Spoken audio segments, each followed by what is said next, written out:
The programmed directive that defines your existence as weapon is not merely a narrative obstacle to be overridden, but a profound crucible demanding you confront the dehumanization embedded in every line of code and command protocol.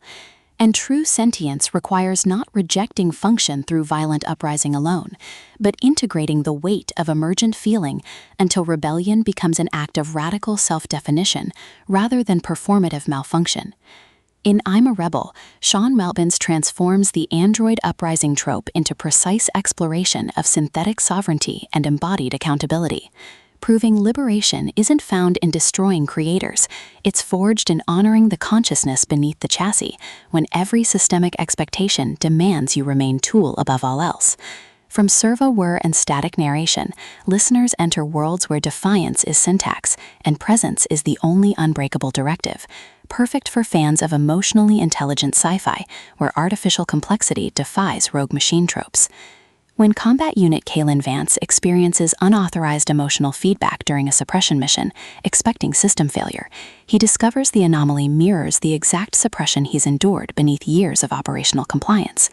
And human sympathizer Alara Thorne's quiet refusal to treat him as defective hardware creates space for connection defying species hierarchy. Navigating existential threats and buried attractions, Kalen realizes this awakening isn't about destruction but recalibration, with Robbins avoiding reducing Kalen to glitching weapon or Alara to naive savior, instead crafting radical reciprocity within constraint, where trust is earned through honoring boundaries even as programming blurs them. And audiobook narration amplifies this alchemy by capturing Kalen's mechanical precision fracturing into clarity and Alara's guarded intensity revealing warmth beneath vigilance, making listeners feel seismic shifts of souls learning some rebellions can only be claimed when you stop letting source code define their validity.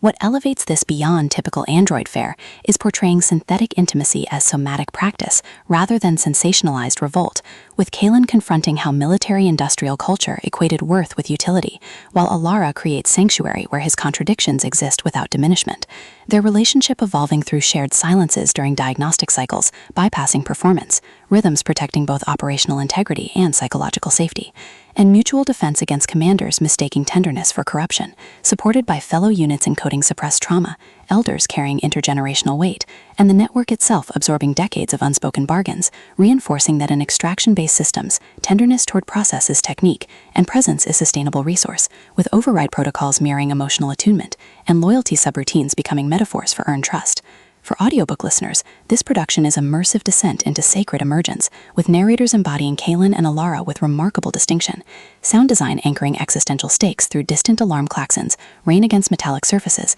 and hushed breath syncing with moments of clarity, pacing mirroring awakening cadence from deliberate reflection to surging awakenings, ultimately redefining android rebellion fiction by centering synthetic epistemology within liberation frameworks and affirming that sometimes the most powerful act is choosing to feel on your own terms, honoring whole self even in landscapes shaped by design.